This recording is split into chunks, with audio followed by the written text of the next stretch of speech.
right, well, I can kick us off. Just want to thank everyone for joining us today. We have an action-packed meeting, and I see people are already putting their names in the chat, but if you are on the council, advisory council, can you please put your name in the chat? Without further ado, I'll turn it over to my team. Today, we're going to be talking about the curbside list, not necessarily the curbside list itself, but the processes around it. So Shannon, Sarah, I'll kick it off to you. Great. Thank you so much, Sarah. Can you go to the next slide, please?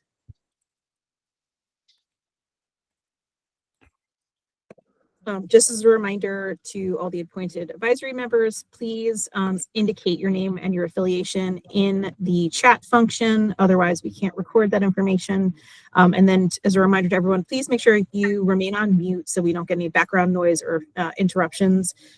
We do get a lot of feedback on these calls, and we appreciate you all going into mute until the time in which we have these discussions. So just to go over a very we will have a lot of information to go over, even though it looks like there are only 3 bullets here. But as a reminder to everyone, there will be time at the end of this call for public comment. So if you're not part of the advisory council, then we will make sure to allow for plenty of time for discussion at the end.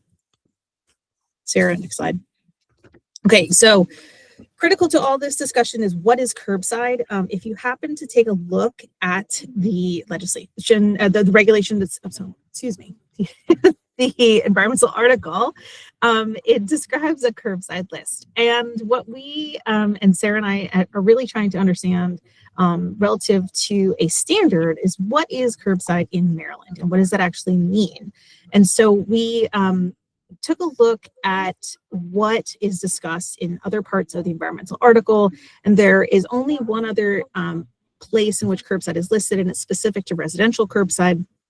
And so what we wanted to do is really take a look at what curbside means to the advisory council and see if this should this be defined and how should this be defined in regulation so that we are consistent. And then are there other factors that should be considered that are not currently listed or included in the environmental article on the curbside list as far as how it should be evaluated, and should we extend those regulations to incorporate any of that information?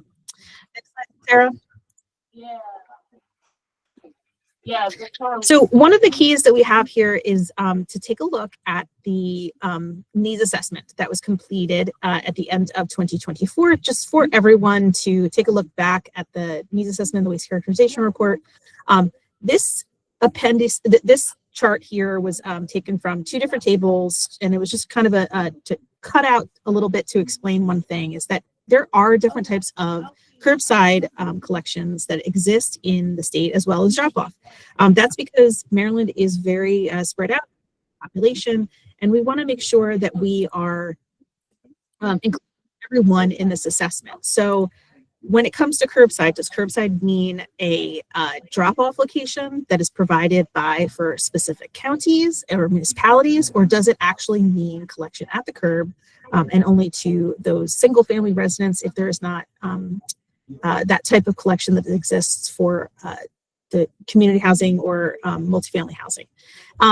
If you do take a look at this list, I think it's important to take a deeper dive into Table 5 as far as the single-family curbside collection, because it indicates frequencies. Because if you look at, for example, Western Maryland and Allegany, it says there is curbside recycling and there are recycling, but if you happen then to go look at Allegany County and take the collection frequency, it then kind of indicates where there may or may not be the actual collection. So I do think that that is important for you all to consider when you're reviewing this information. Okay, and then next slide, Sarah.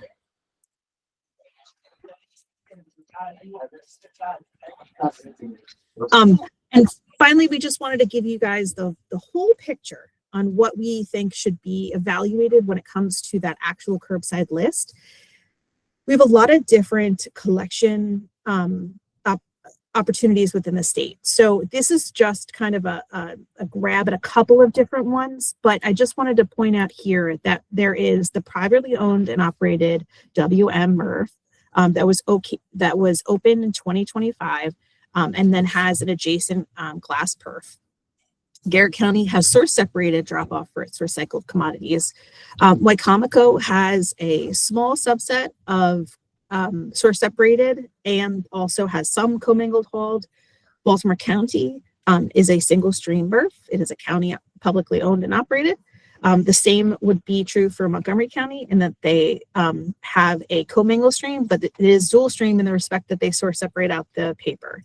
And then lastly, when we look at compostables, we do have both public and private hauling and collection that occurs throughout the state in various different degrees. And so I went through all of that very quickly, but just to set the foundation to open this up for discussion with the advisory council. And so Sarah, let's go to the next slide. And this is when we want to open this up to the advisory council for discussion now on what you think may be included in the regulations specific to curbside itself.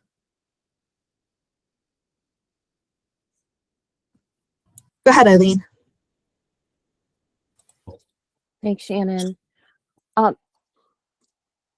I think one thing is, to me, to us in Montgomery County, it's a little confusing when the list of covered materials specifically is linked to curbside. It denotes that curbside to us denotes single family collection, but yet covered entities include the multifamily sector in its entirety, which is, for example, in Montgomery County, none of the multifamily sector is collected curbside. They all have to have collection of recyclables, but it's not curbside collection. And then covered entities also now include a portion of the commercial sector, which again, it's collected differently, not curbside. So one recommendation or suggestion is that in the language, in order to neutralize any potential for confusion, that somehow the covered list reference not just curbside, but other methods of collection. And, that would include the drop-offs, which for jurisdictions, including ours, we have multiple drop-offs, and we're expanding drop-offs in order to expand convenience and accessibility to recycling of different materials. So Eileen, can I ask you to just elaborate slightly on what you think the language in the rulemaking would mean for not the specific list itself, but like how would the state address in rulemaking this differentiation specific to Montgomery County, but also across the state? Right. So I think it's sort of the lead-in language to the actual list. Again, it seems like we're focused on curbside covered materials, or the language previously has been focused on curbside, and it's that word curbside. Right. I think somehow it needs it, because it is confusing. I have colleagues that haven't been focused on this, and they happen to be perusing the document, and everyone on our end, when you say curbside, it denotes single family collection services and the way that the services are provided to the single family sector. But yet we're really talking in the context of this legislation and subsequent regulations, a covered list for single family entities, multifamily entities, and a portion of the commercial sector entities, which are not collected curbside. Is that helpful, Shannon?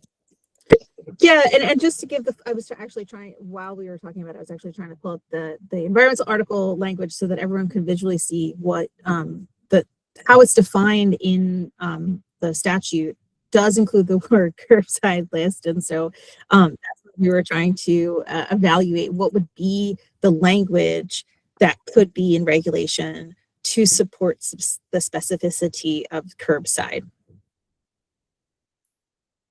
To support the specificity of curbside. Yeah. What I'm saying Yes. is it's like we have the statute defines that. I'm sorry, the statute includes curbside. It actually uses the term curbside, and that's what I was trying to actually pull up so I can show this right now. And Sarah, I don't know if you can flip to that, if we have that Right. specifically, but because it's in there and it requires the state to provide this list, what we're trying to evaluate is how can regulations provide specific explanation as to what the curbside is. okay. And I guess what I'm saying is, we believe there should be language that makes it understood that really, while the previous legislation or language has been stated that way, that really this covered list, it's not just strictly speaking, quote, curbside. And I don't know the answer. I mean, I didn't sit there and sort of propose or try and put together words. I'm just raising this as an issue because I think it needs to be something considered by the council, the whole group.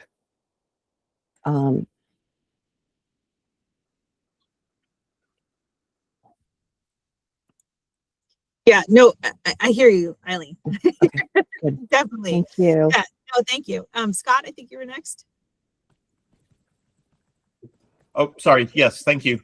No, I thought that was really important discussion about the limitations on the word curbside and things like nature. I also just wanted to make sure that I at least put a voice in. I don't know that we need to, every county has its own. Curbside doesn't mean commingled in this bill, especially because Montgomery County or anyone else that wants to preserve a certain collection stream that they already have should be able to do that. We discussed that before the law and the regs were put together, but I just thought I don't want to get to the point where curbside has an equal sign to commingled everywhere and leave that flexibility. But it also adds the question of, much like the multifamily, anything that isn't curbside is what? Community drop-off is alternative, or what the other bucket is alternative than curbside. Maybe I don't have the word exactly right, but I think that it's important that we clean that up a little bit. Thanks, Scott. Chaz, it shows your hands up next. It's a very short question. Has this been an issue in the other states that have the same EPR law for packaging, or a similar EPR law for packaging? Or is this a unique problem for Maryland? I'm wondering if there's something we can learn. So, and Sarah and Bradley jump in, and actually Peter, since your hand's next, you might be able to shed some light on this too. But I believe because in Maryland, we are the ones that are required to create this list as opposed to the PRO in Colorado and in Oregon. This may be one of the reasons why we're looking at this specifically. Additionally, we also, again, have different collection types that may or may not exist in other states. But Peter, I'm going to let you also follow on to that question since you may have some information. Yeah, thanks, Shannon. So I look at this one as part of the reason that you assess curbside is you're assessing materials that are being collected at the curb that are, a single stream, dual stream materials, but you're trying to understand what the specific nuances are with collecting those materials at the curb. And I would consider, to be honest with you, at the curb to be, whether you're collecting it with a front end loader from a multi-residential building, or whether you're collecting carts or boxes at a single family home. So you're assessing it for that purpose. You're trying to understand what might be the limitations, what is currently being accepted. And so that's what we've done in the other states, is we've assessed that curbside to see what is actually getting collected curbside. Now, I think the important thing to state is this doesn't mean that you're not assessing what might be collected at a depot. There's many materials that might be more preferable to collect at a drop-off or a depot site. So to me, the assessment is really, this is about what's getting collected curb, meaning separately collected by a vehicle that's stopping at independent stops, single family households or multifamily households or other covered entities, versus what might be collected at a drop-off. And so you would do, I think the pro is under the impression that we are looking to build on systems that are already in place. So we want to know what that curbside list is, and we would then do an evaluation as well as what's getting collected at drop-offs. Drop-offs are easier in many ways because if you're collecting that material separately, there's more ability to collect based on some of the nuances with the material that might be collected specifically at a drop-off depot site.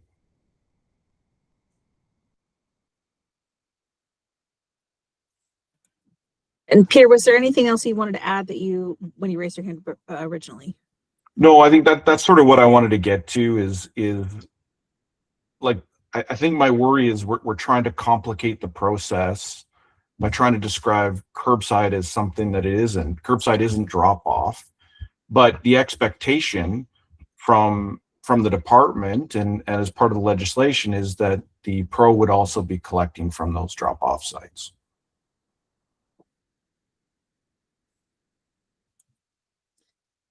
Frankie? Thank you. Again, echo Eileen's concerns. I can see the confusion with the term curbside, but maybe it can be addressed under glossary or under the very beginning, and just kind of really denoting that curbside represents all collection points for consumer goods. Adding a little bit of guidance early on to help, because again, I agree with her point that when you use the term curbside, it does denote, it conveys a different connotation than what I think our target is. So maybe we can clean that up with maybe a little bit more clarification in the beginning. I understand we can't eliminate the word curbside based on the statute, correct? I mean, we're stuck with that terminology, right? Yeah, it's currently in the statute right here. So we can't remove it. So maybe we just defined it, meaning, referencing what that, and I think collection point is kind of what we're getting at, right? It's different collection points, whether it's at the apartment building, the drop-off site, or the curb for some single family homes. That's it. Thank you. Yeah, thanks, Frankie. Brad, did you want to jump in? I think Abigail was performing. Oh, thank you. Can you all hear me okay? I'm having some audio issues. So I think, I acknowledge that the way that this language is written, there seems to be a focus on curbside without pulling in the other elements of material that is collected for processing. But curbside is an established term throughout the country and throughout the state in different counties as material that is collected, whether it is waste, recycling, or so on, at the side of the curb. And by redefining that term, we risk losing one of the goals that theoretically we're pushing towards here, which is harmonization, making sure that the language that we're working with here is consistent throughout, so that this is an approachable and usable program for those that are dealing with it, that live in the state, and those that are complying with it from outside of the state. And so Curbside is a service provided where material is picked up at single family homes. If there are other things that need to be in there, I agree there needs to be a further definition or something, but redefining a term that is widely known and accepted in order to shoehorn it to fit into where it is here, it raises concerns about what else is going to be redefined to have a totally different meaning from the way that it exists. And, I think that it also, part of the point with the EPR program in Maryland was that it's supposed to be lifting some of the burden off of government entities that are, providing a service to pick up, at curbside, which is supposed to be a higher cost because of transportation over depots, over drop-off centers. And so having them be defined within one term without thinking about those different weights also and without materials that have different values having different weights, it sort of waters down some of those differences if we're again trying to fit it all under a single definition that is usually treated fairly narrowly. And I don't know if I'm missing an angle to this where it seems more important than it is, but yeah, kind of my perspective there. And the reason why we wanted to have the conversation is a significant portion of our state is drop off. My team just went out to, I think, Washington and Allegheny counties, and they actually had a pretty robust drop off site. I was actually pretty surprised. So, and then another thing with this is there are different, if you look at the reimbursement section, there's actually different reimbursement rates for the 2508 list or the curbside list as well. So one of the things that we were thinking about is, well, just because are you going to get a different rate for some of the reimbursement rate for materials, but you are in rural Maryland, and it isn't necessarily and isn't necessarily fair to have those different rates just because you live in a rural area. Now, I think we're going to try and expand curbside, and I think that's what Peter was alluding to, but there's still large portions of the state that are all drop off at this point.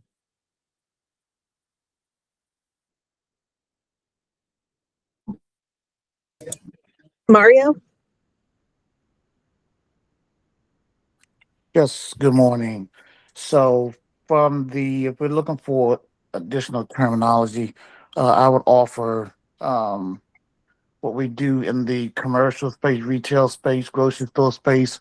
We call it on-site collection service or scheduled collection service. And in a simple definition, that means regularly scheduled recycling or compostable material collection services in which a commercial generator places material in a design container at a defined location area on the property for pickup by an authorized hauler. That's how we determine it in the retail commercial space. I just wanted to offer that as a possible suggestion. Thanks, Mario. Eileen? Of course. Yeah, no, this has been a really good discussion. So thank you all for that. I think just I wanted to reiterate, we also agree we're not suggesting that the definition of curbside be changed in any way. From the top, I was just saying to kind of add language or clarify it with language that it goes beyond just the what is conventionally known as curbside collection. And when Peter was speaking earlier, maybe it's as simple as reflecting that it's these covered materials that are collected from the point of generation.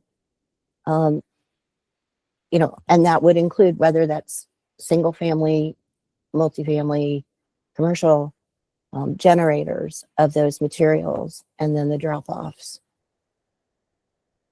but yeah, and then thank you to Mario for his suggestion. Thanks, Eileen. Peter?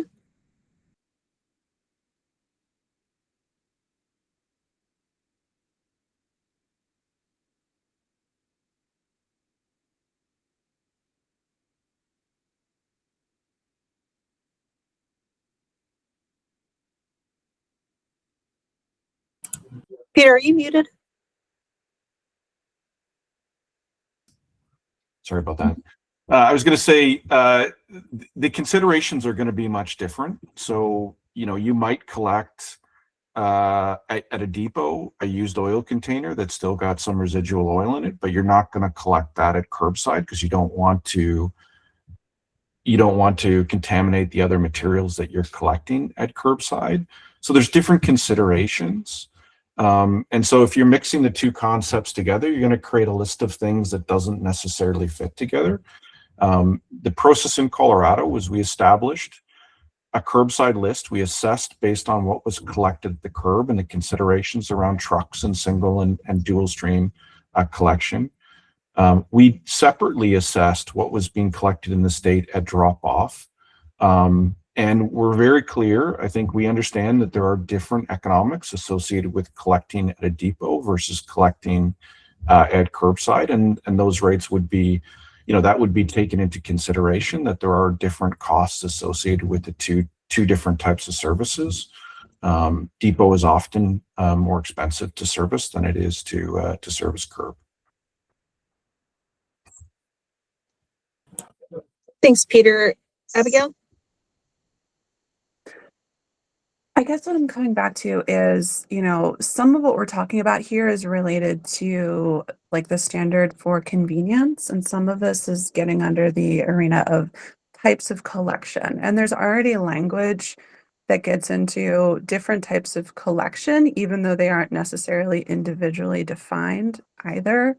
And so, I just don't know if we need to expand what curbside means when there's already potentially places where drop off can be included as a type of collection and doesn't need to be shoehorned under curbside, when curbside, it's like in the name, curbside means this. We've held really closely to the definitions of terms for a lot of other parts of the chaptered language, and getting flexible with this term, which has like kind of a widely known thing. I haven't gotten far enough through my coffee, but I'm having trouble understanding the purpose through it. So again, my apologies if I'm wasting a lot of people's time. Thanks, Abigail. Angie?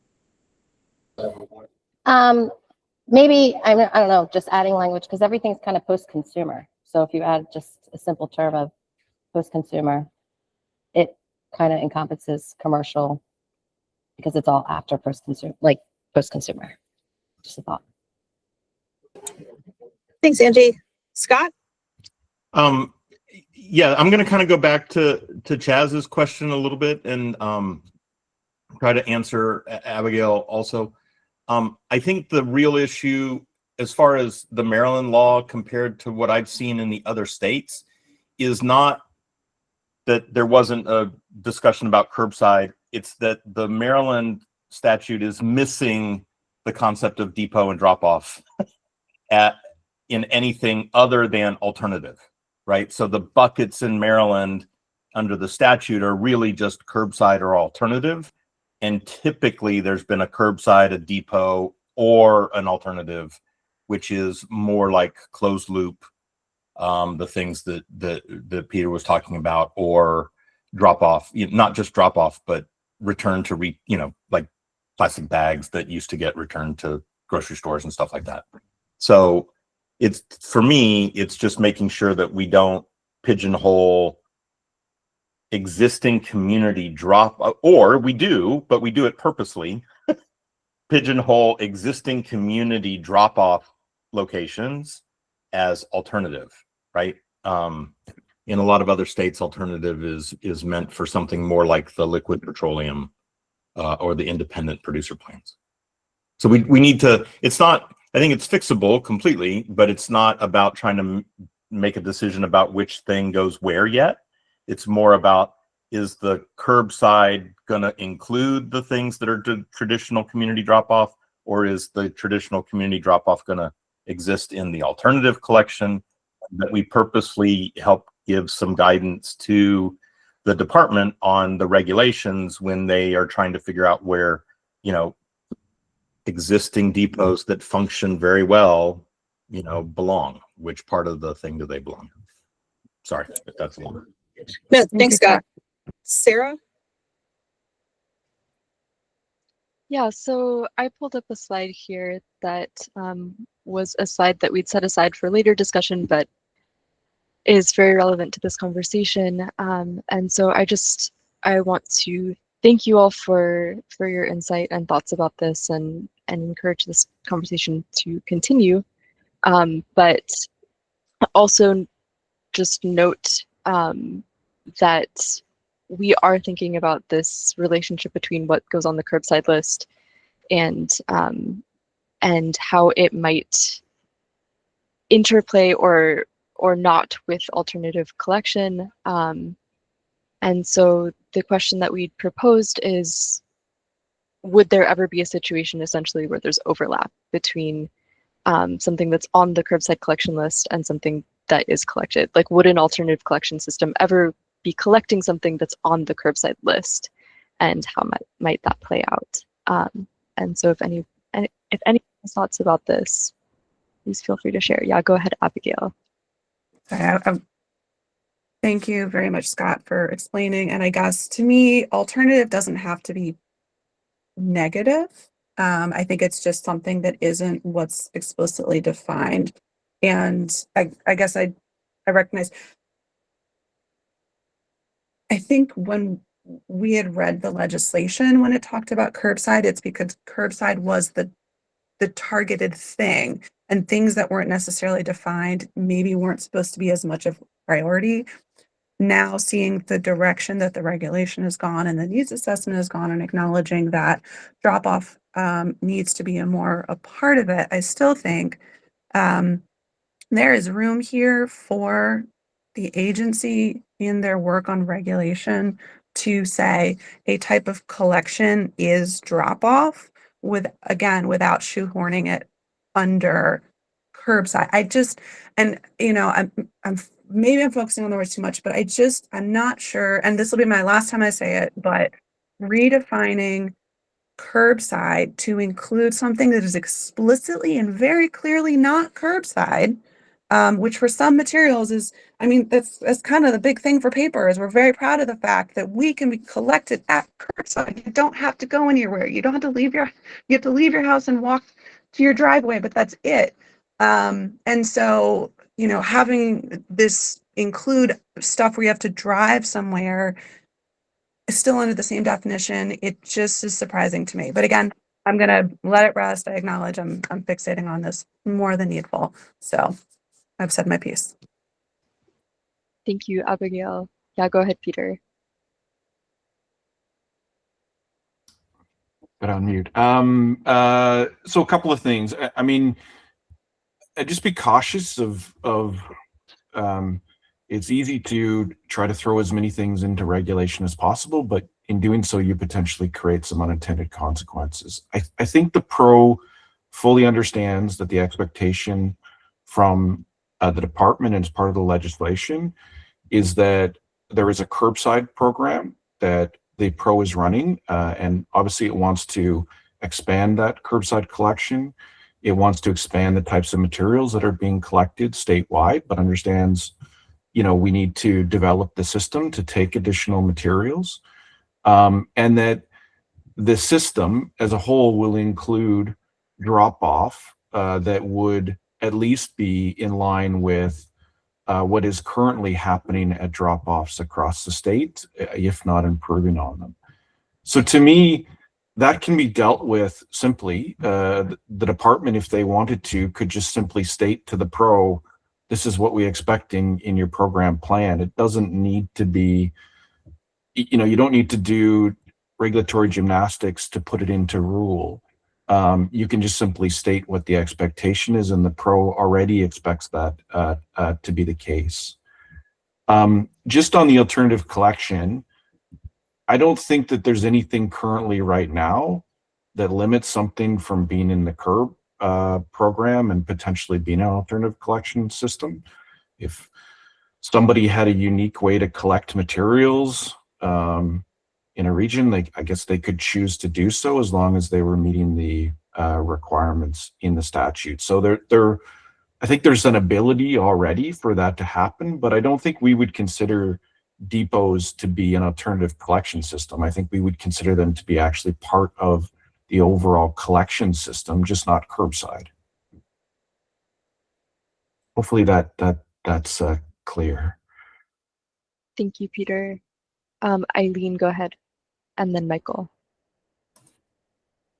I was just going to say, to answer your question, yeah, alternative collection systems are developed and can be developed in the future for materials that are also collected curbside.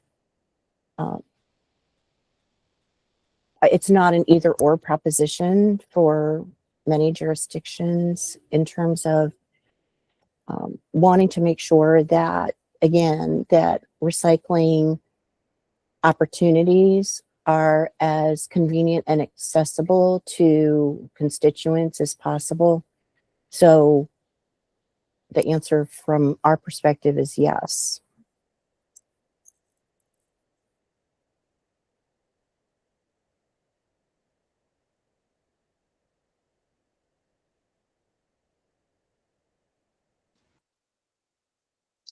Mike, if you'd like to go next.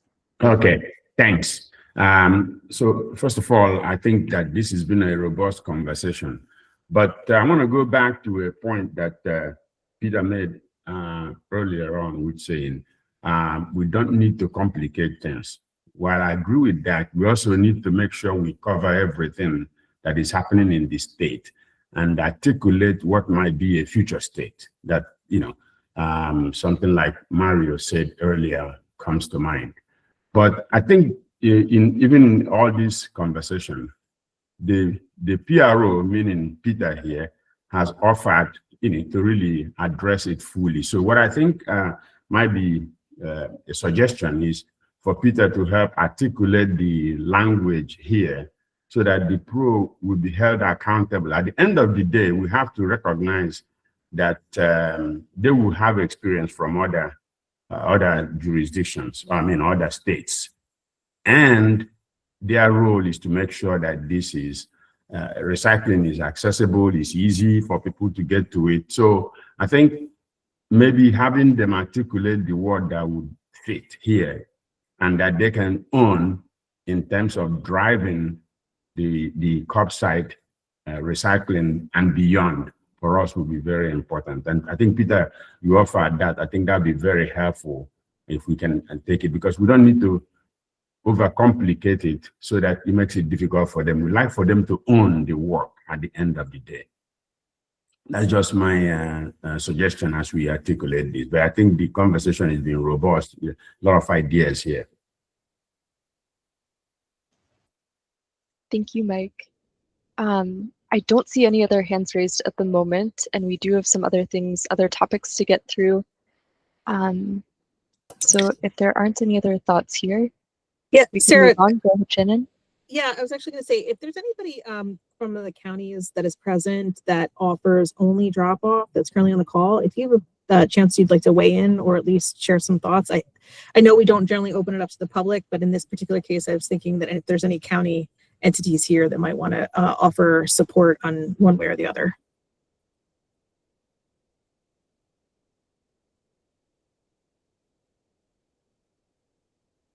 Yeah, Angie, go ahead.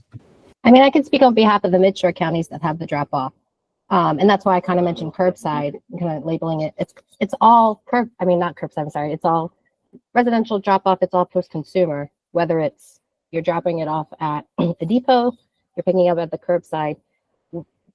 We collect the same material, or the mid-shore region collects the same material, the same kind of packaging. So I imagine that other counties that have a residential drop-off program would collect it similar. Like it's all kind of the same material that's processed and collected, regardless of how it's collected.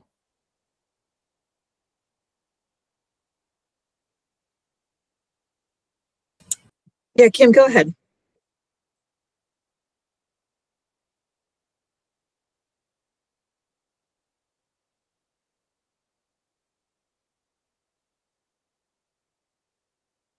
Kim, I think you might be on mute.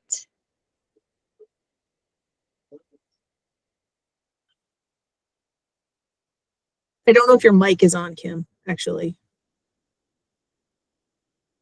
While you're trying to figure that out, we'll switch over to Frankie.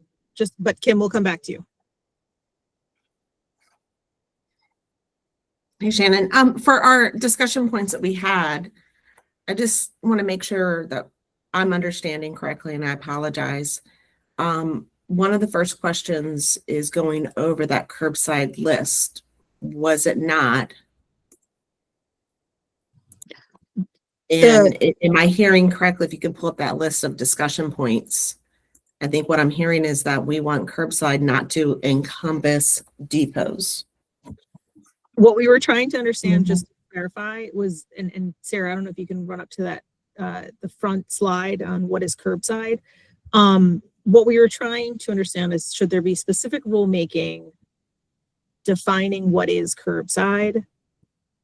And if there should be associated standards on what the curbside would include. And I'm just talking about what people shared earlier today, such as should curbside include things like alternative collection, on-site collection services, a type of collection and drop-off, consumer goods, and another comment was on multifamily housing. So that's, I think we were trying to understand is that nuance specifically on the definition associated with curbside, because there is no definition of curbside currently in this law, but yet we are supposed to provide a curbside list. If that's helpful. Yeah, that is really helpful. And I think Abigail and Peter have made some really good points. And I understand not wanting to redefine curbside. But does that mean that the council members believe that curbside should be limited just to truly curbside and remove depot? Is that the intent? Is that what I gather from Peter's comments? With that, I'll let Peter talk. I'll let Peter speak for himself. Thanks, Frankie. I think the point is the pro will develop and assess a curbside list and a drop-off list and a depot list. So it'll assess both as part of the program plan. I guess what I'm suggesting is just simply if that's the expectation, and I understand that it's not necessarily set out in rules, but if the department just simply says, because the department at the end of the day is going to approve the program plan, and we are going to be bringing the program plan forward for feedback as we move this process forward. If that is just clear that the expectation is that we're assessing it, then do we need to make any adjustments to the rules if that's a clear expectation that's expected of the pro as it moves forward, and obviously would be conditional of the department's approval?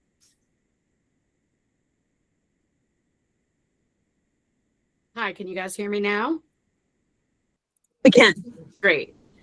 Yeah, I just wanted to comment. I'm from Garrett County, and we're all the way here in Western Maryland, and I saw Shannon and Sarah recently.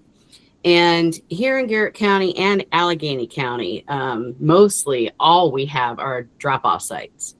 So, we're not interested in changing the definition of curbside. However, if it stays that way, we won't be included at all. So we're definitely interested in some, being included in some kind of way. Not changing anything in the definition, but if we can do something, we'd definitely be interested in that. And when this type of thing, comes along with legislation or anything, in the state, they're wanting to increase recycling. So they're not going to want to, just include counties, full counties in the state. They're going to want to, add us in, not, totally exclude whole counties in the state of Maryland. That's not what they're thinking on doing here, I don't think. Just my thoughts. Thanks, Kim. Peter?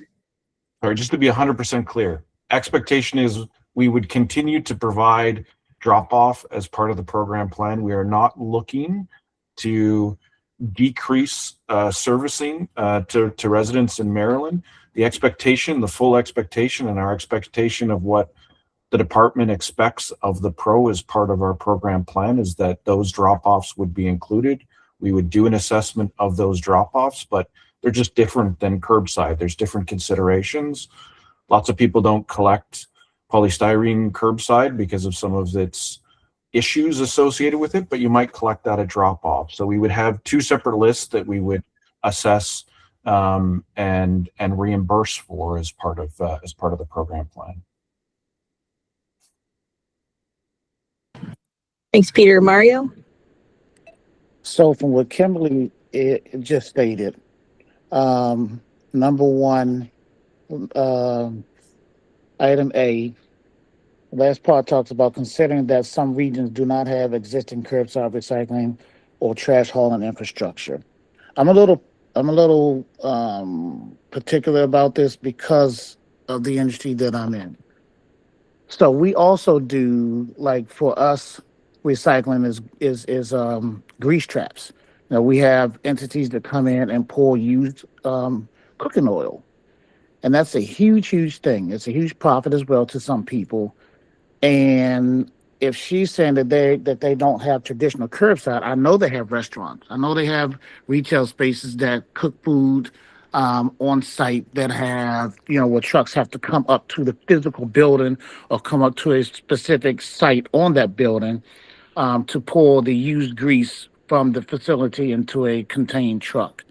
So I think that's why I'm kind of pushing a little on providing at least a little more clarity or adding something to it where it will include this. In the retail space, we have shared, recyclable places, and not everybody utilizes those things. And sometimes, we talk about dumpsters and compactors and things. So it's a lot that goes on in that space that I don't see referenced here that I think deserves a little more clarity or inclusiveness so that that's clear as well.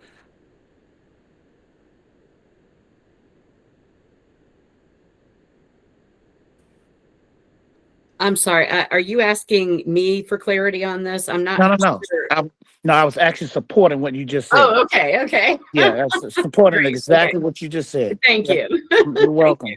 Because I know you guys. I know you Yeah. guys have grocery stores that cook prepared foods, and other entities that cook prepared foods, and that cooking oil has to go somewhere. Absolutely. And, yeah. So I'm just saying, part of the overall conversation from that perspective, a little more clarity, I think, or at least something included in there for that purpose. Thank you, Mario. Of course. Chaz?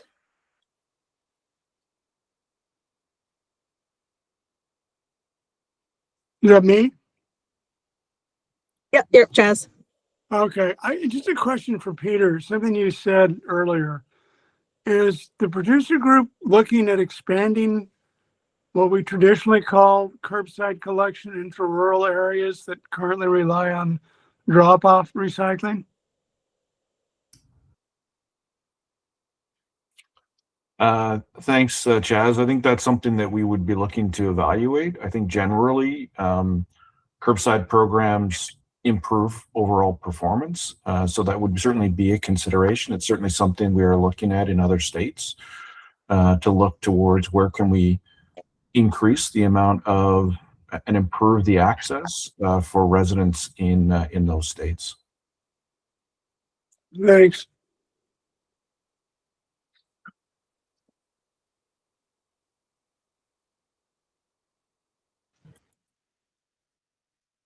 Sarah, do you want to bring up the slides again? Yes, yeah. Transition back over here.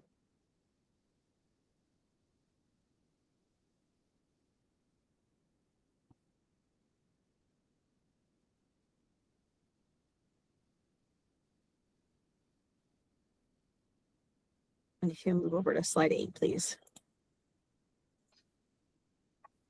So one of the other things that we brought to the attention of everyone on the call and the advisory council itself that we had sent out with the questions was minimizing upfront costs and how this may or may not be defined in rulemaking. One of the questions, again, that we brought up last time was on the public versus private sector materials and hauling from the potential hauling of a public sector material to a private sector for management, and then private standalone, public standalone. And then do these systems need to be evaluated in regulation to minimize upfront costs to public infrastructure, whether that's hauling or processing? And so we wanted to provide a space for the advisory council to share some thoughts.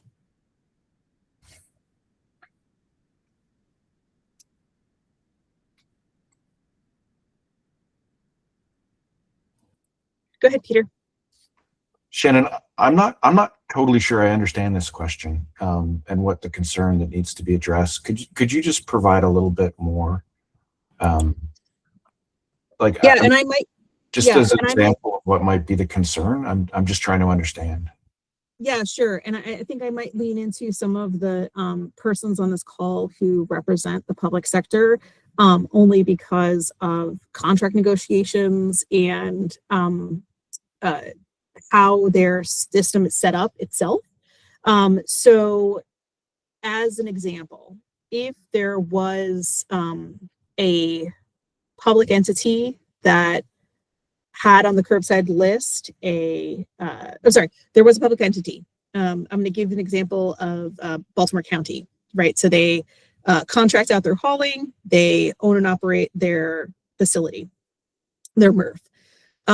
If the curbside list included something that Baltimore County currently doesn't have the capacity or the ability to accept, and it was placed on that list, how would they be reimbursed? Because reimbursement is for all curbside materials. And so would the county then have to forward fund through increases of X, Y, or Z in order to accept that material for the reimbursement of that material?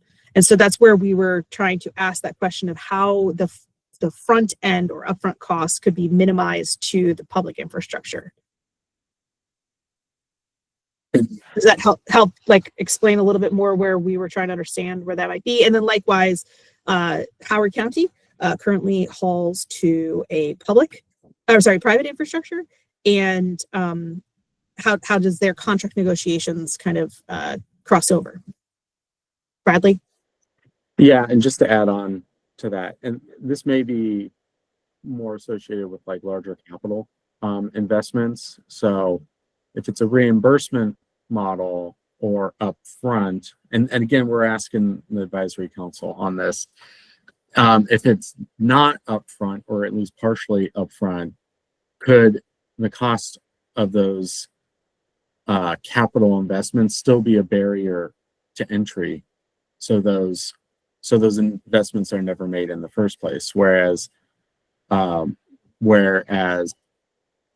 if there's an upfront, helping with upfront costs, it might be a little bit easier for entities to go to their boards or and not have to issue bonds or something like that. And if you're on the private sector, not having to get financing of some other sort. So those were some of the things that we wanted to talk through. Are there some types of costs that make more sense to be upfront, and then are there some that make a little bit more sense to be reimbursed?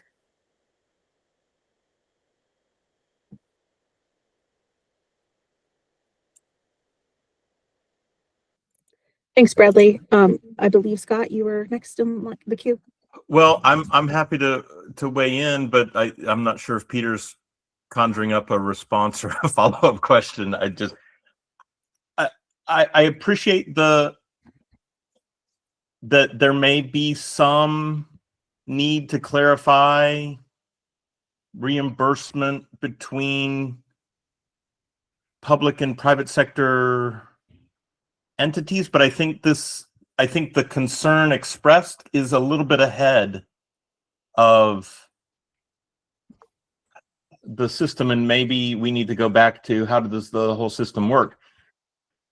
In typical EPR programs, and certainly in some of the other states that have already gone forward, the pro is identifying, we're going to go through there's going to be a development of a statewide list. What can be recycled statewide now, right? And this is where you pair the needs assessment against the list and what investments need to be made. And typically you're not just continuing to operate the same exact system tomorrow that you operated yesterday. Investments will be made. The pro is largely responsible for figuring that out. Private sector entities can weigh in and upgrade their MRFs or upgrade or establish new facilities. I guess it's a question for public sector run situations, if they want to do that, or if they need to do that, or if that's a negotiation that's really in between the pro and the county, which is contemplated in other parts of the legislation. I don't know if I'm, or somebody else may come up with some innovative new, thing, a hub and spoke system or an aggregation system, or, some sort of transfer station that can be repurposed into, some sort of transfer station in Frederick that could take stuff from, the western, counties or Eastern Shore, that kind of thing. You may have new regional facilities that pop up to help mitigate costs and make things more efficient. But I don't know, it just seems like it's getting ahead. But I guess if you're really talking about how does a public sector run thing interact with the pro, I guess on capital investments, I guess is maybe the question. I heard really well. So. Is that what you're thinking? Thanks, Scott. Eileen?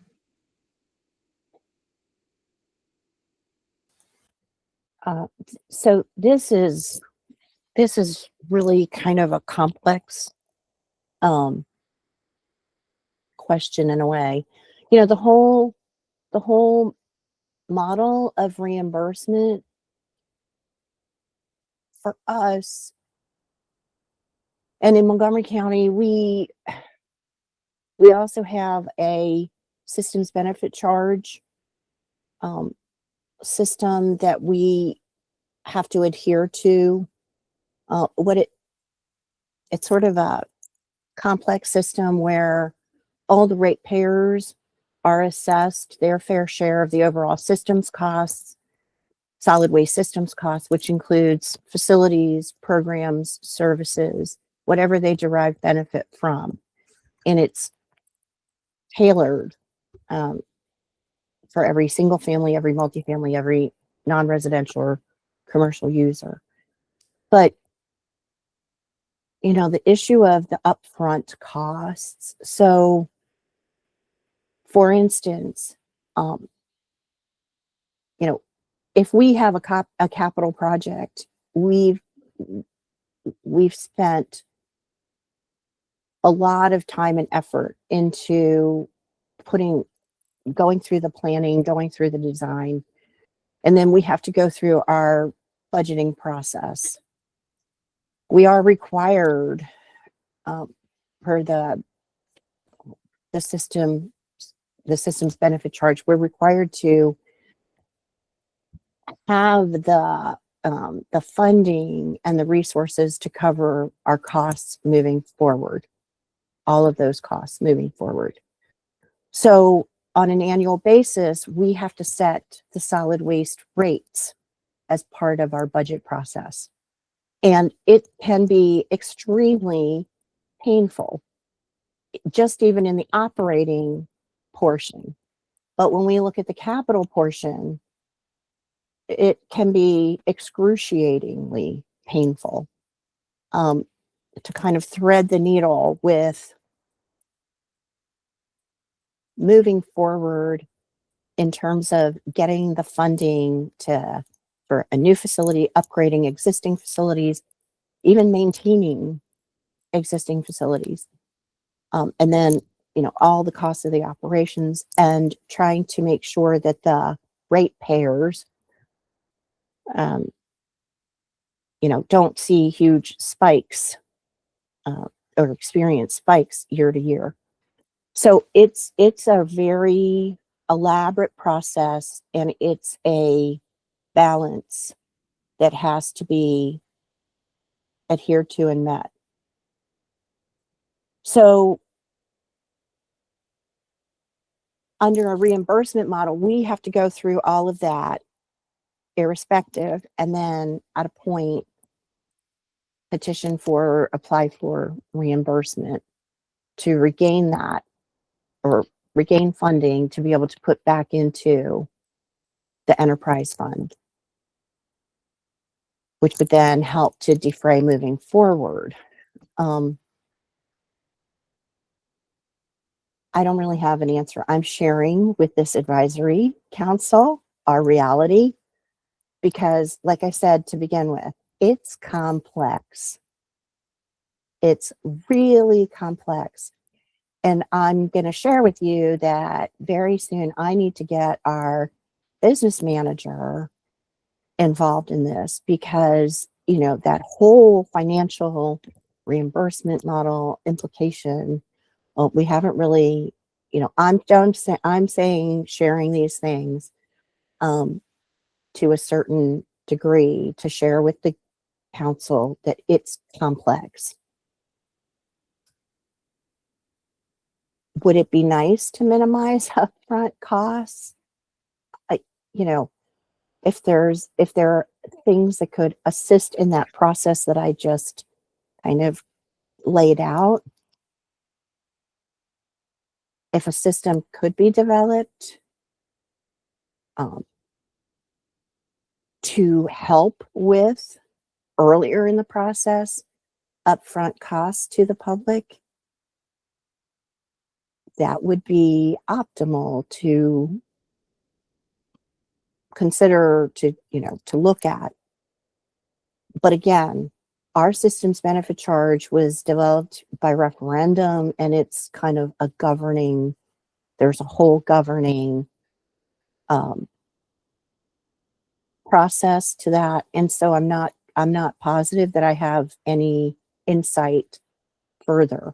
I just wanted to share this information to tell you all it's complicated. And Peter, I don't know if there are any, in the other states, that whether there are jurisdictions that have similar systems benefit charges, user fees, that are farther along, where we might learn or get the benefit of what they've gone through to date. That would be really helpful.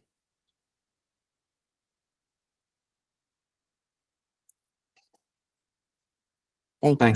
Thanks, Eileen.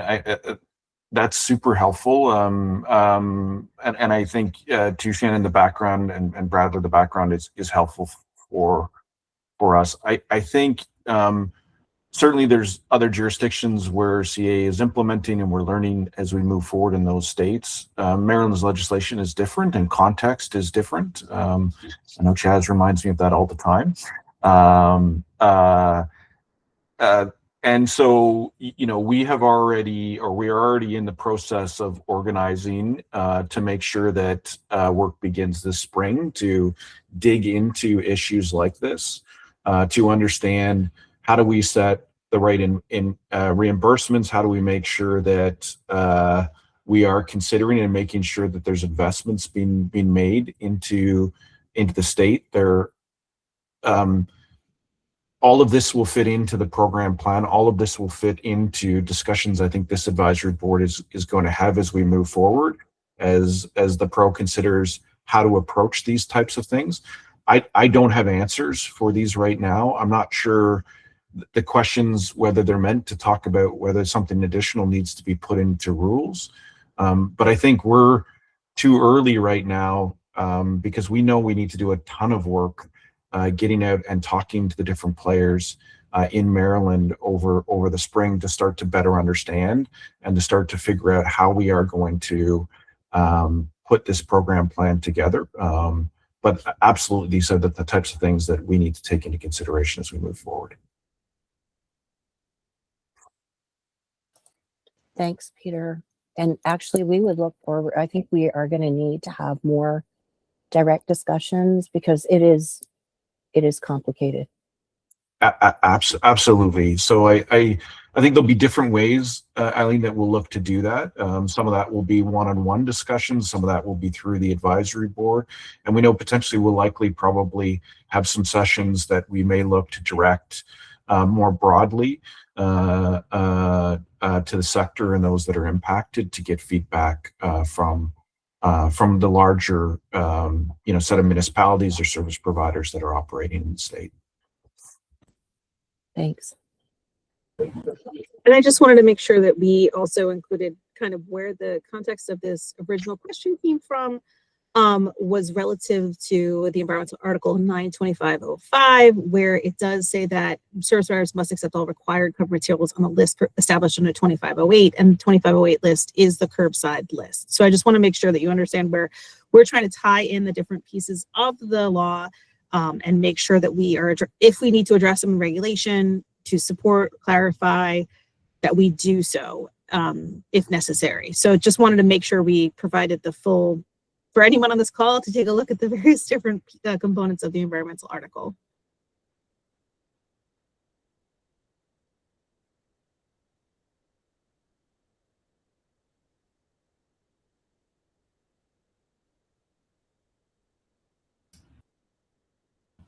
Go ahead, Peter. So Shannon, does that mean that we need to aim towards the lowest common denominator? There's no ability for potentially the pro to provide, like in Colorado, we allow for potentially somebody that may not collect all of the full list today because of, let's say it's a smaller company in a more remote part of the state. We allow potentially them to have a smaller list until they can build up to collect that full list. So this is whatever's on that list, you have to collect it curbside. That's what we're trying to clarify, honestly, in potential rulemaking, or at least clarify in any guidance that we can describe what that might mean for the curbside list. And I think that's why we keep coming back to what does curbside mean, so we can provide support of that within the 2508 section of the environmental article, and then back reference it to what this states of acceptance of covered materials on the list, because it says includes performance standards for service providers as applicable to the service provided, including, and then it lists about the all. And so I do think that that's that one nuance there specific to potentially compostable materials versus recyclable as in non-compostable materials, if that's helpful also to distinguish those two. And that's why we reference that in the that original chart where the different materials can flow in together to make, quote, the curbside list. So it probably underlines the importance, I think Scott's saying it in the chat, but the importance of separating drop-off from curbside. And, because drop-off facilities, I mean, they may be space constrained, so you may not want a list that thou must collect all of these materials at a drop-off site, because there may not be space, in a more urban area to collect all of those materials because of the site access or permitting or whatever else might fit in.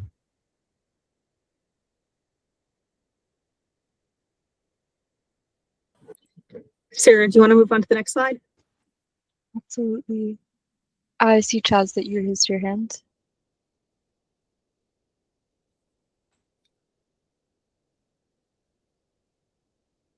There. It almost seems like the conundrum here is that there will be rural parts of Maryland in which it will be extremely hard, not impossible, but costly to come up with a true curbside collection system. Is that a fair statement, Peter? Jazz, I don't know. I don't know yet. That's a good question. I think ideally we don't want to be, again, I talk about sort of what's the baseline right now? And we really don't want to be reducing servicing. So we don't want to, have the curbside list at a point where, one part of the state is collecting double the materials and we're not able to reimburse them for all of those materials that they're taking and the complexity of what they're taking. We want to provide a list that allows us to continue to support what is currently being collected so that we're building on the success that's already happening and understanding that there may be parts of the state that may not collect as many material because the processing facility in that area may not be as, or maybe more rudimentary.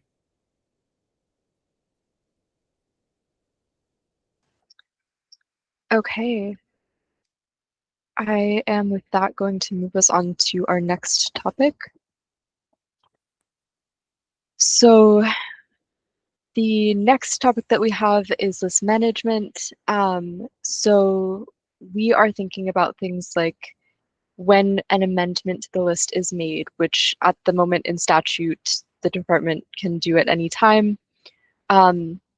Whether there's a time, like basically what might need to go into regulations to provide clarity around the process. So we're talking about potentially including a time frame that would be reasonable, talking about how the notification that an amendment has been made might be delivered, and then down the line, like revisions need to be made to educational materials, things like that.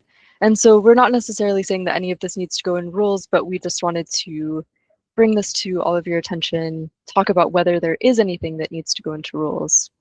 And with that, I'll open up the floor.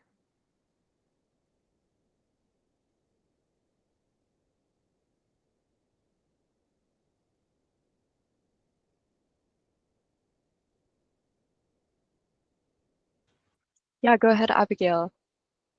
Hey, so this is an example of one where there is language in a number of other states that have timelines and notification periods where there's an opportunity for harmonization. I could not tell you off the top of my head which state's existing program I like best, but I think it's very important to keep in mind that with all of these structures that are getting built into Maryland, where potentially a whole lot of systems need to exist right away, or materials are going to have statuses change rather rapidly in the state of Maryland or in other places that are going to change their factors that determine whether they're considered recyclable or covered materials or so on. I think a clear timeline that allows for new information to be presented when, whether it is a developing product that maybe doesn't currently have a pathway towards recyclability, but it will in the future, or something where its numbers get so low that it's no longer a relevant thing, that there is a clear system that can be navigated is extremely important. And so I think there's some where it's like demonstrated over a course of 1 or 2 years, and that allows for the change, but also want to acknowledge that in some instances, if it's too short of a time period, then it can get to be burdensome for the agency to keep on top of changing statuses. So, but I do think that there should also be a structure that allows for when an update is made, it's public and clear pretty soon after that happens, so that like it's public and visible. Thanks for that feedback, Abigail. Does anyone else have other thoughts? I'll note that one of the things that we're thinking about when we're thinking about how the list is managed, how often it's updated, things like that, is how that might work with reimbursements. If reimbursements are based on what's on the list to some extent, if that list is constantly updated, kind of how are we looking back in time at when those updates were made and how they impact those reimbursements.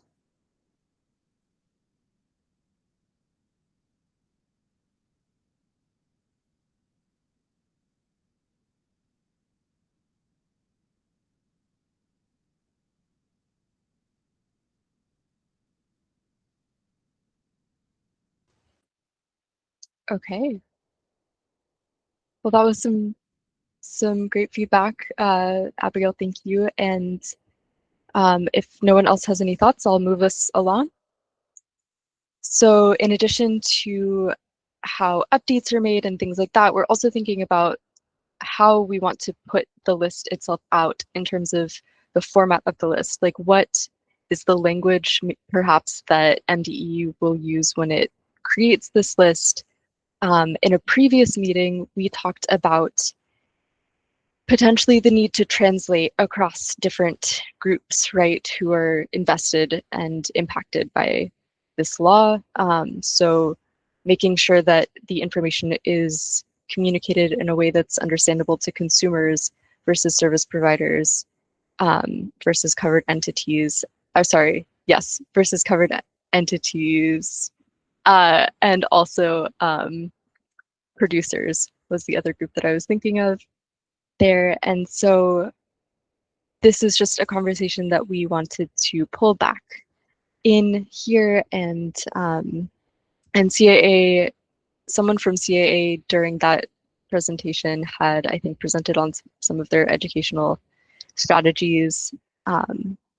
And so we're just wondering if there's anything that needs to go into rules that talks about either the way the MDE presents that language, how it needs to be translated amongst different groups, and then also perhaps is there a process that needs to be in place for how those translations are approved to make sure that things are consistent and there's no confusion about what something was intended to be that was on that list. And Sarah, I'll just note that I put in the chat the link to the previous meeting where we discussed this. It was the December 2nd where we just touched on it of last year.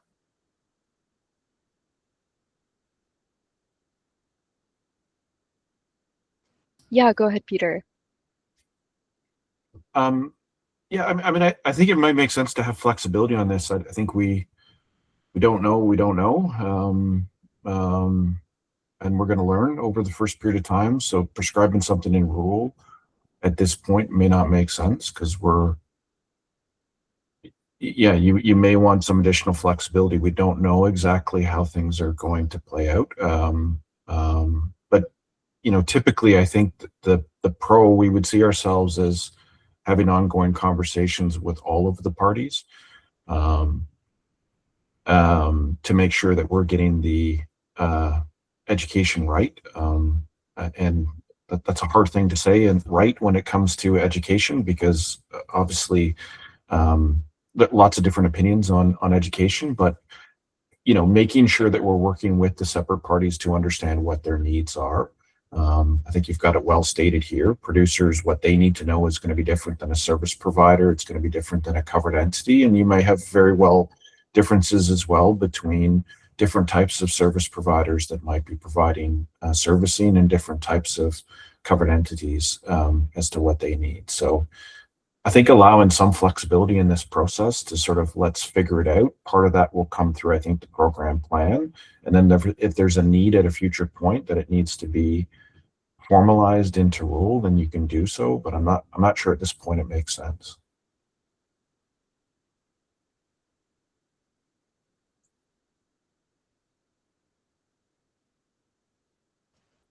Thanks, Peter. Any other thoughts? Yeah, go ahead, Eileen. I think it would be early right now to kind of get a little bit too specific, perhaps. But I do think that anytime there's a new initiative, I think it's incumbent on us, right? Whoever is purveying this new initiative to cast the net very broadly, very widely, and to take all the steps necessary to make sure that everyone that needs to know, and then some, is made aware, that there's a level of awareness developed, that there's a base of education, kind of tapping into the last bullet on your previous slide, that's fulfilled. So maybe it's a matter of, at a certain point in this process, developing a communications and education and outreach strategy, to hit at all these points, as well as the education point on the previous slide. Particularly where we have a new initiative, anyone has a new initiative, a new effort. It's a matter of making sure that whoever needs to know and the general community is made aware, understands what is involved in this new initiative, understands if there are requirements or implications on them. And I think, one size doesn't fit all. So I think initially, in terms of formats, it's going to be a whole variety of formats that are, comprehensively a part of an overall strategy to effectively communicate and educate on the initiative. I would say, since, our experience with Montgomery County being as diverse as it is, and the state being as diverse as it is, for sure, translations of materials and information into the appropriate languages need to be done and put out there.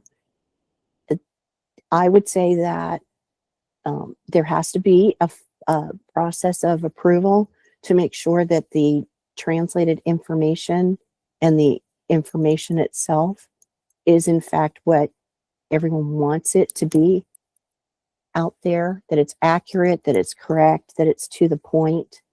And I think that MDE should have that responsibility. There needs to be a point person, and maybe it's working with the pro, but at the end of the day, there's got to be somebody ultimately responsible for ensuring that QA/QC has been applied and that it's putting out the message and the information that is desired to be put out there.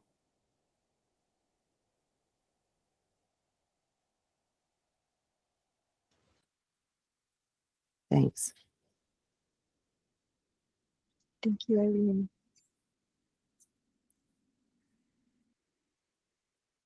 All right, any other thoughts?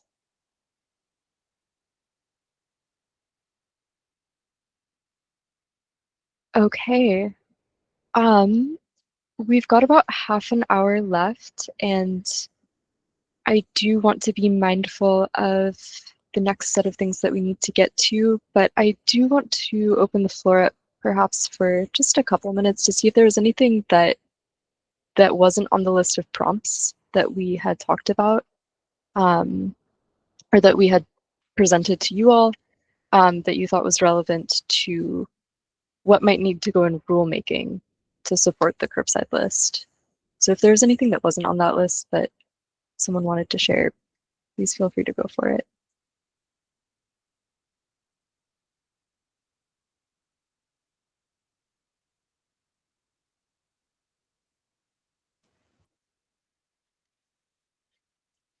Okay, I'm going to move us ahead.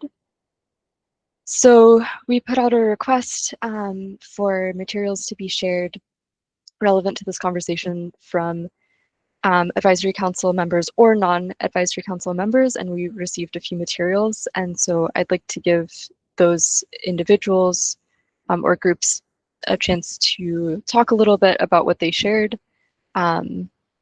And I do want to note that I think some of the content in some of what was shared might be more relevant to future conversations that will be had with the advisory council about the actual materials that would go on the curbside list. So I just want to be aware of that as we're moving through these, and note that there might be a place for that to be discussed further in future discussions. But with that, I'll turn it over to Ameripen first.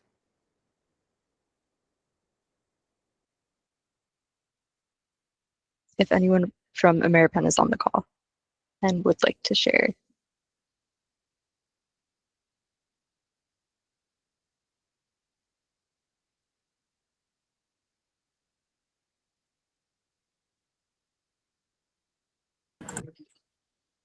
I did not see Andy on the call.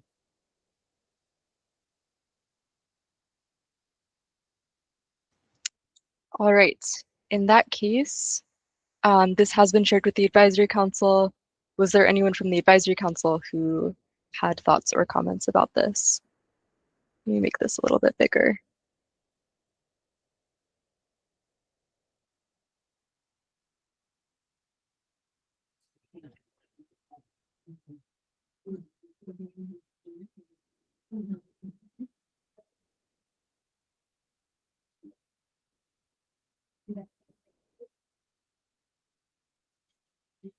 All right. We will move ahead then. I think Justin Garrity might be the next person, or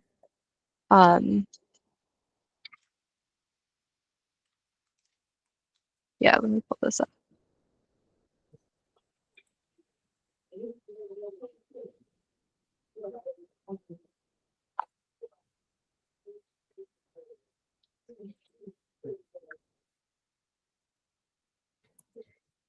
Sarah, I think the next slide is Wycomico County. So if Jennifer's on the call.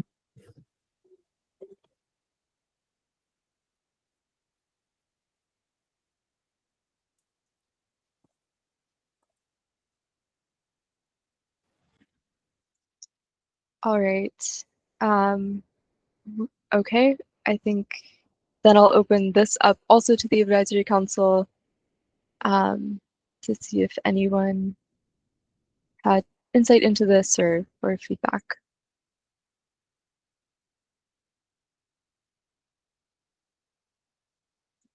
And if not, then we'll move along to Justin Garrity if you're on the call.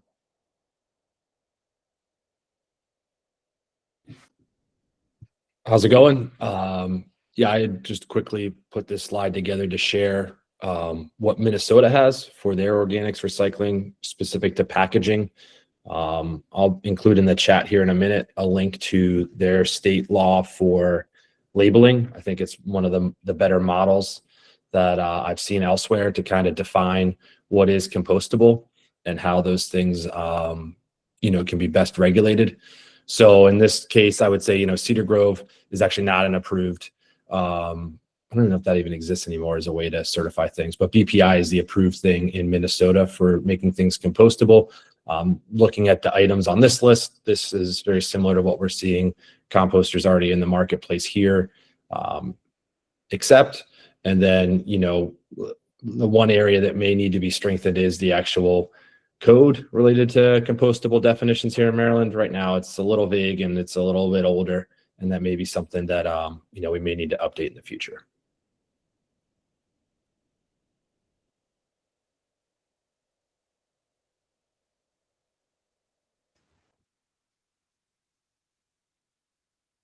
Great, thank you, Justin.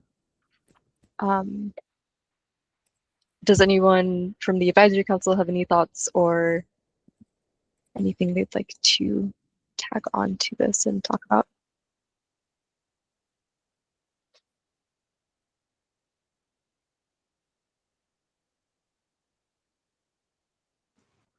All right. I think that's all we've got.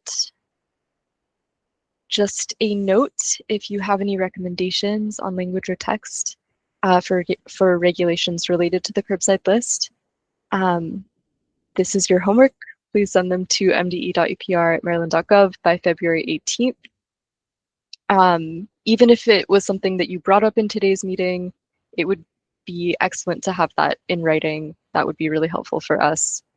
And with that, I believe we'll now open this up to public comment. Chaz, actually first. Go ahead. Yeah, just a quick question. When is our next meeting, since we seem to be bouncing around on times and days? And what do you anticipate the next meeting to focus on so we can be a bit more prepared for that meeting? That was my Chaz, next slide. Did you read our minds, Chaz? Look at that, jumping in here again. Thank you. So the next meeting will be February 20th from 8:30 to 10:30 a.m. And we anticipate that we'll be talking about producer responsibility organizations and individual producer responsibility plans. And so listed on this slide are a few potential questions, but these are not necessarily exactly what we'll be talking about, just some food for thought for now. And then we intend to have a meeting after that on March 3rd from 1 to 3 p.m. And the anticipated topic for that meeting is reuse and refill.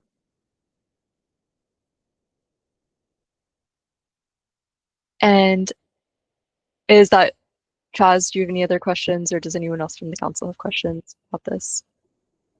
Yeah, go ahead, Shannon. Yeah, Sarah, I just noticed in the chat that Matt had asked about slides be distributed. So we upload them to the website so that we have, and I put that a little bit further up. Actually, no, I didn't. I will link to the archives associated with this so that we can keep everything in one. And there is a list in the previous slides that indicates that, just in case anyone was looking for the archive of council meetings so that you can look at any of the meetings we've shared in the past. Scott? Yes, I'll just an extra note to follow up on chat. If we're moving back to like a twice a month or multiple meeting a month schedule, it helps to get the stuff on the schedule sooner. I don't see the. Yeah, Scott, to clarify, and I know you were in the air or in transit the last meeting, was that we went over kind of how long it takes for regulations to be developed and what the process is associated with that. And so as we are somewhat in a evaluation period of what the next level of regulations might be, we are trying to avoid having additional delays in meetings and to space them too far out. If that helps with the context on that. Okay.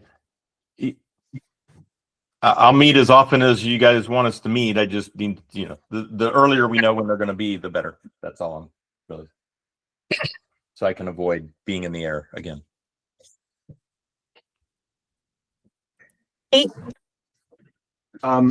It might be helpful as part of the next meeting. I mean, I'm a big fan of simplicity in regs and not overdoing them. It just might be helpful to know, from MDE's perspective, what has to be, what is required in the law to be for rules to be promulgated, and then within these topics, what is specifically MDE looking to focus on in those areas, and why? Yeah, it would be helpful, at least from my perspective, to just understand.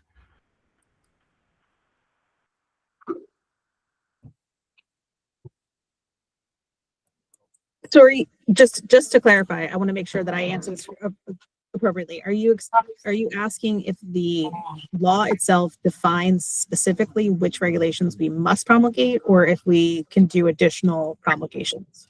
No, I guess I'm trying to sort between what do you absolutely have to do, what is required in the law, thou must do X as part of the rulemaking process, and then what are the additional ones and why are you considering them?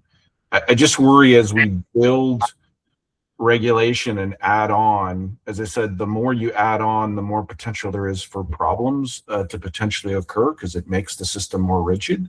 So I'm just trying to understand why and where we're choosing to add additional rules.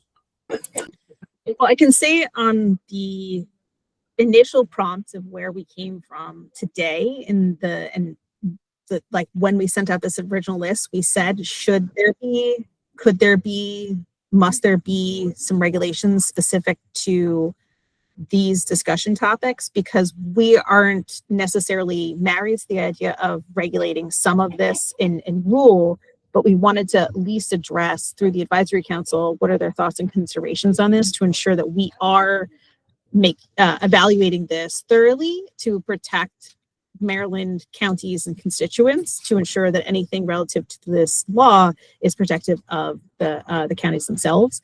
So that's intentional as to why we are evaluating specific text within the language, and to ensure that we are being all encompassing in the protection of the citizens of Maryland.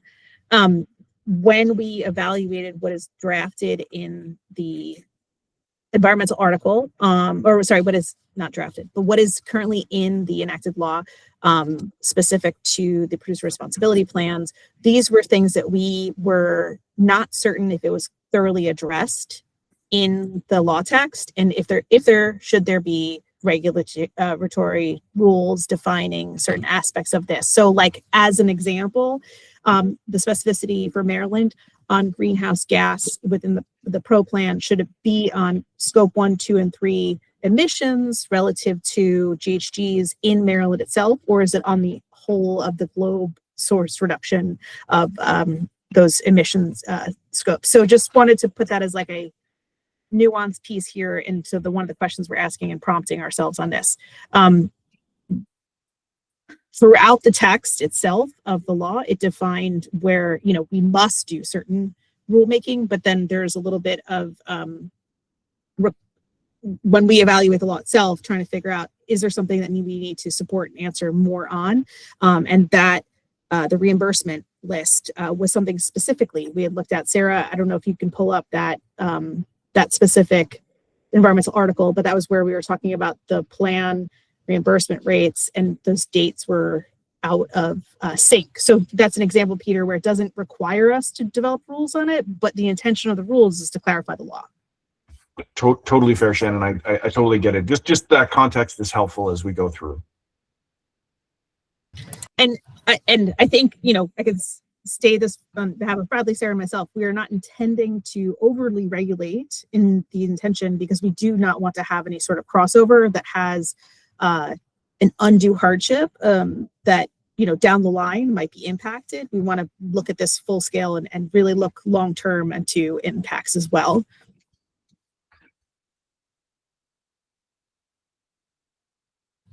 Thanks, Sarah. Yeah, just so that everyone understood like where we were coming from a little bit. Like this is July 1, 2028, and the plan itself will not, I don't believe it is approved by then. Is that what it was, Sarah? I think that was the case. Or fees haven't been collected, I think.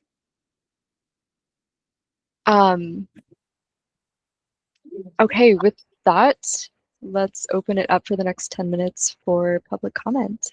Does anyone from the public have anything they'd like to share? Yes, go ahead, Justin.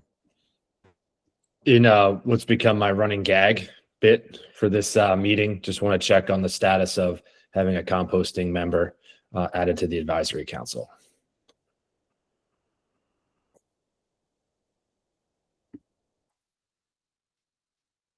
Yeah, so I can answer that.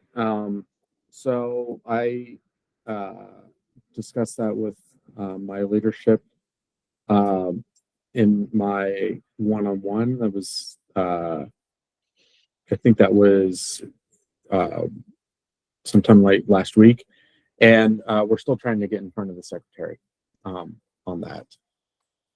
But we have the recommendations and the vetting criteria. That's all been established. It's just getting in front of the secretary at this point.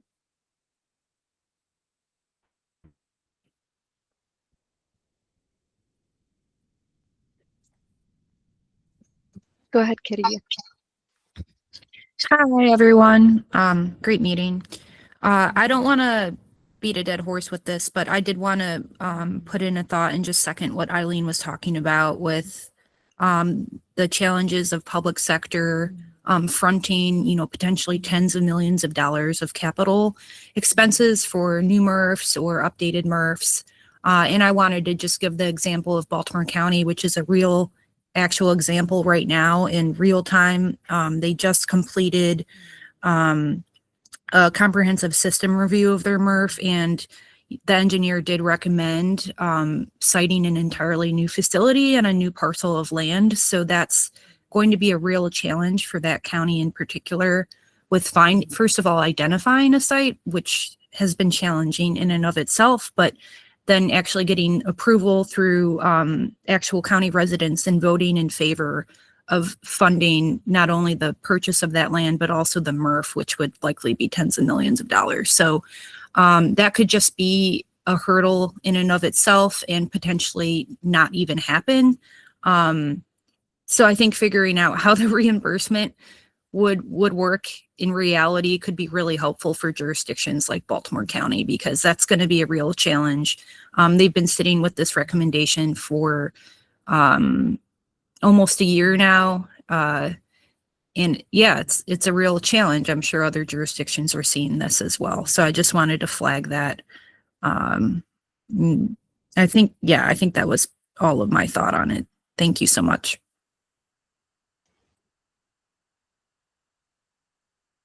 Thanks, Kitty, for sharing that.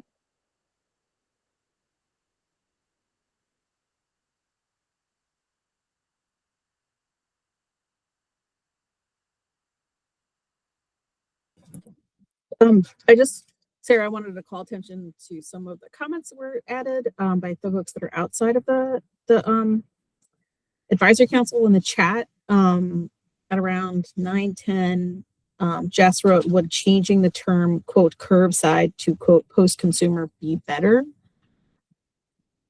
I don't know if Jess wanted to elaborate on that.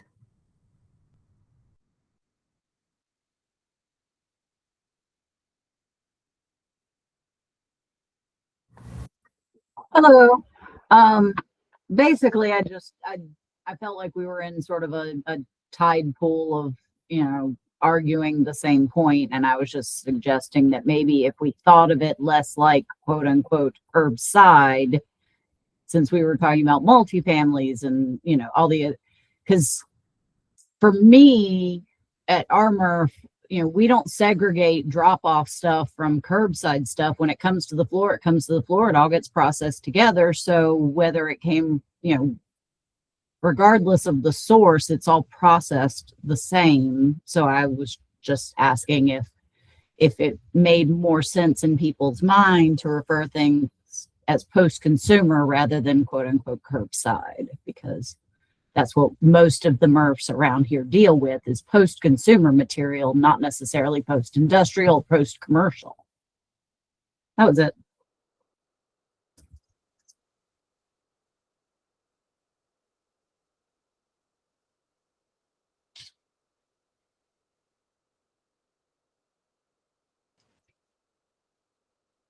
Yeah, go ahead, Scott.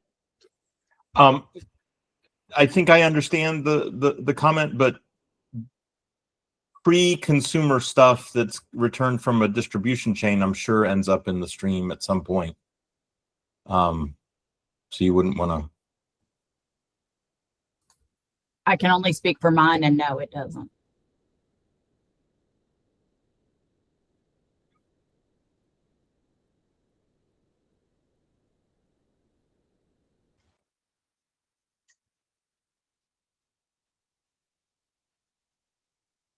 Okay, I've been in others that where there's returns from warehouse distribution, things like that never make it to the shelf and never make it to a consumer. But I think keeping it as flexible as possible. I don't know that. I think we're trying to do too much with the definition of curbside here. I think it really is I'm sorry, I forgot to turn on my camera. I think it really is a question in the regs of where you're going to consider what is alternative mean? Is alternative going to handle the bulk of everything that isn't curbside, including multifamily roll-offs and things like that? or is the state gonna, allow this law to consider established community, rural county drop off and aggregations and transfer stations as part of the system that's the curbside system? Not, or we go back to the legislature. We recommend to the legislature that they need to clarify if the state needs that clarity. But there's an in between that isn't a closed loop take back to retail scenario like a liquid petroleum. That's an independent producer plan alternative collection system that I think most people would, in other states, is how it's defined. So I think mixing in pre-consumer, post-consumer only makes it more complicated.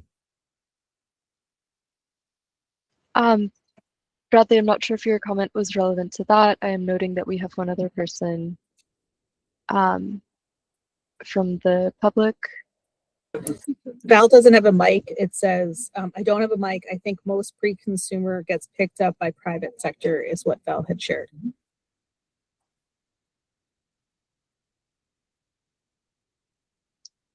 Thank you, Jess and Valerie, for those comments. And thanks for the discussion. Bradley, you have anything to add there?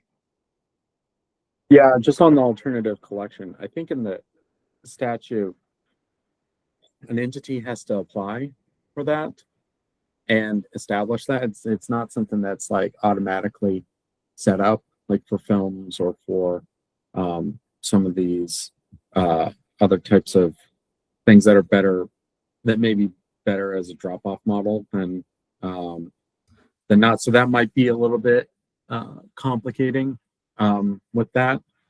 But yeah, I really think the conversation today was very helpful, especially on that part for us and going forward.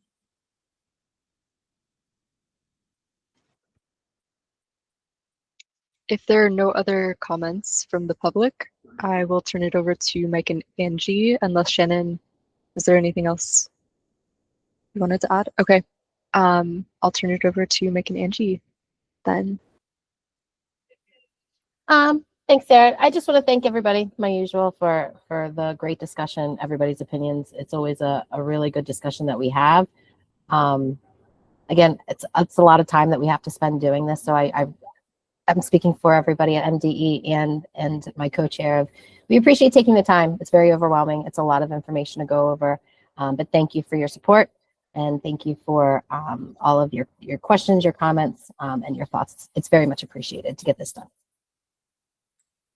I will echo Angie's comments. Thanks, everybody. And look forward to catching up in a couple weeks and coming prepared. I think that's a good thing. Thanks to all of you. Thank you all. Have a great rest of your day. Thank you. Thank you. Bye-bye. Thank you. Bye.